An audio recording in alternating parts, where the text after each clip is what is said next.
Portulaca নিয়ে তোমাদের প্রশ্ন আর থামছেই না। অনেকে তো পরাগায়ন ব্যাপারটা বুঝতেই পারতেছো না।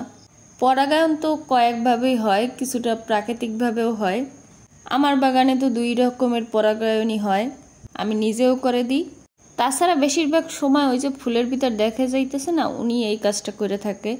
পরাগায়নের পর যখন বীজ পর তৈরি হয়, ওই বীজগুলো যখন লাগানো হয় সেই বীজের ফুলগুলো অনেকটা মিক্স হয়ে যায় বা অন্য কালার হয়। অনেকেই বলো পর্তুলিকা গাছে বীজ হচ্ছে না, তো সব পর্তুলিকা গাছে বীজ হয় না। অনেকে বলছো চারাও হচ্ছে না।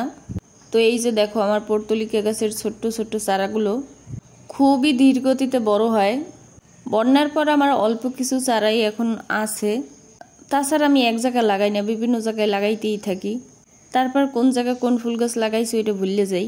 তো এই যে দেখো ছোট্ট ছোট্ট একদম বেবি বেবি চারা হয়েছে, মাশাআল্লাহ একদম কিউটের বাচ্চা। আরও ছোট ছোট চারা গাছ হচ্ছে।